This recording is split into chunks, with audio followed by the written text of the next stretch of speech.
রাজকুমারী, আপনার জন্যই আমার এই অবস্থা। এই অভিশাপ থেকে কবে মুক্তি পাবেন আপনি?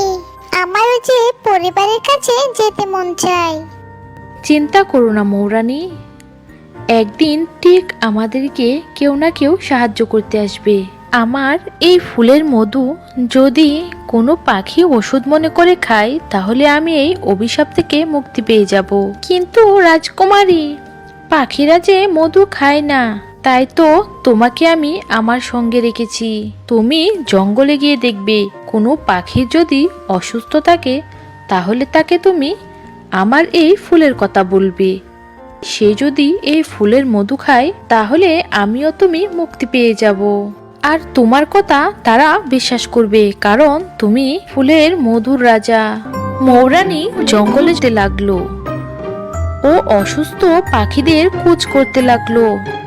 তখন সে একটা টুনির দেখা পায় ও সে টুনিকে জিজ্ঞেস করলো, কি ব্যাপার টুনি, তোমার কি হয়েছে? আমি উড়তে গিয়ে পড়ে গেছি। আমার ডানা ছোট, তাই আমি উড়তে পারি না। উপর থেকে পড়ে আমার একটি ডানা ভেঙে গেছে। তোমার ডানা বড় করতে চাইলে আমার সাথে চলো। একটি লাল গোলাপের সন্ধান আমি জানি, যার মধু খেলে তোমার ডানা তাড়াতাড়ি বড় হয়ে যাবে আর তুমি আকাশে উড়তে পারবে ও তোমার শরীরের ব্যথা ঠিক হয়ে যাবে। তখন টুনি বলল, এটা আবার হয় নাকি? মিথ্যে কথা, আমি এগুলো বিশ্বাস করি না। চলে যাও, ফালতু কথা। মৌরানীকে অপমান করে তাড়িয়ে দিল টুনি। মৌরানী কান্না করতে করতে চলে গেল একটি গাছের কাছে।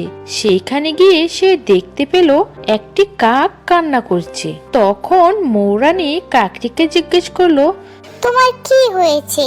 তখন কাকটি বলল, কিছুদিন হলো আমি চোখে ঝাপসা ঝাপসা দেখি, মনে হয় আমি অন্ধ হয়ে যাব।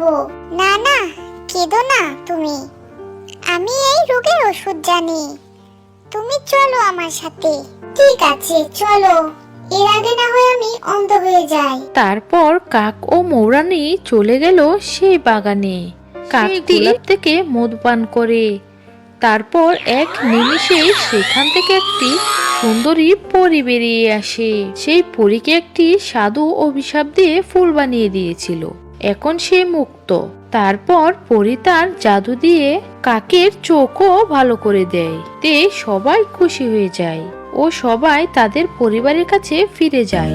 বন্ধুরা, আমাদের এই গল্পটি ভালো লেগে থাকলে আমাদের চ্যানেলটিকে অবশ্যই একটি লাইক করে সাবস্ক্রাইব করে পাশে থাকবেন।